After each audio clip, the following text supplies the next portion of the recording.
We usually begin relationships with an unspoken expectation that if something starts, it should continue. That if someone enters our life, they are supposed to stay. That endings are always a sign of failure. But no one really teaches us that some relationships were never meant to last forever.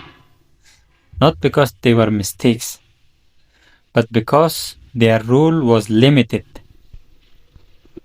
It took me a long time to understand that an ending does not automatically mean something broke. Sometimes a relationship completes its purpose exactly as it should be.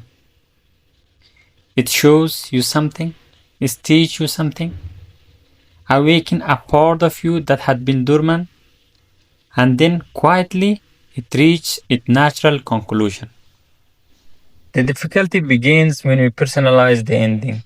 We assume that if a relationship ends, someone must be at fault. Someone must have failed, must have ruined something that could have been saved. But not everything is meant to be saved. Some relationships belong to a specific season. They make sense only in a particular version of you. When you change, when your priorities shift, when your inner world expands, the relationship may no longer be able to move with you. And this does not make anyone wrong. Most of us realize this far too late because endings carry guilt, they carry fear of judgment. They came when the question we rarely say it loud: what if this means I'm a bad person? So we stay, even when we are no longer alive inside the connection. We stay and gradually reduce ourselves.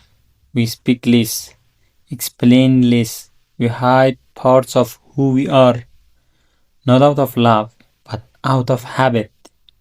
Many relationships survive on habit rather than connection, on shared history rather than presence, on fear of loneliness rather than conscious choice. And this kind of staying drains you slowly. Not every ending arrives with dramatic conflict. Not every relationship ends because of betrayal or a clear rupture. Sometimes there is no explosion, no final argument, no abuse breaking point. Sometimes the ending is quiet. It shows up as an indifference, as distance that slowly starts to feel normal, as conversation that feel heavier than silence. You find yourself wondering why something feels different, why the connection no longer carry weight, why being there feels more like an obligation than a choice. Often the answer is simple. Because what once worked no longer does. Some people can walk with you only up to a certain point, not further, not backward, only to where they themselves are willing or able to go. When you keep moving, distance becomes inventable. That distance is not always disloyalty. Sometimes it is simply divergence. Relationships that are meant to end rarely end quickly. They stretch, they linger long past their truth. And by that time, the ending becomes unavoidable. Even living requires effort. We delay endings because we fear the pain of separation. But the pain of staying in something that no longer fits is often deeper and longer lasting. There is a difficult truth that most people resist. Not everyone is meant to come with you into the future. Not because they are lack of value, but because the path does not always a legend. You cannot carry everyone forward. Growth demands choice, and choice always involves lose. Some relationships enter your life to active something within you, a question you had avoided, a wound that needed to surface, a courage you had not yet accessed.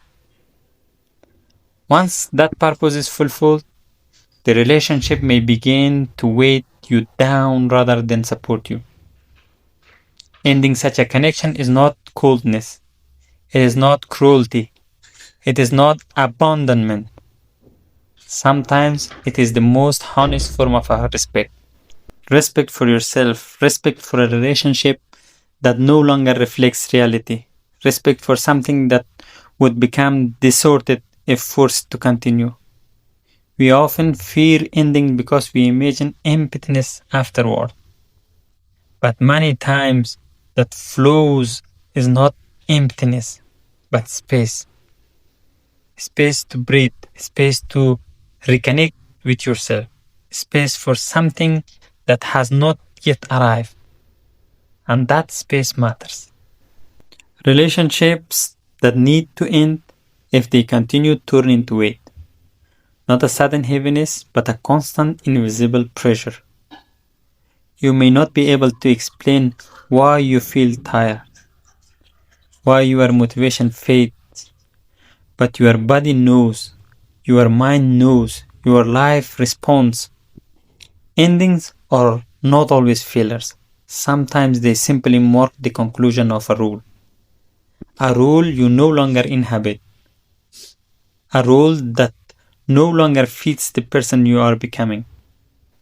People who have the courage to end relationships are often misunderstood. They are not heartless, not indifferent. They are usually more honest. Honest with themselves. Honest about what is no longer true. They understand that staying without reason is not virtue. That endless tolerance is not always maturity. Sometimes maturity is recognizing that something has reached its end, even when affection still exists, even when memories remain. A healthy ending is not disrespect. Ignoring reality is. If a relationship no longer allows growth, if its presence pulls you away from yourself, if remaining in it makes you quieter, smaller, less alive, then perhaps it has already completed its work. Not everyone is meant to stay. Not every path leads to the same destination. This is not a flaw in life. It is part of its structure. Accepting it is difficult, but refusing it costs more. Some relationships exist to end, and when they do, they make room for something you do not yet recognize, but deeply need.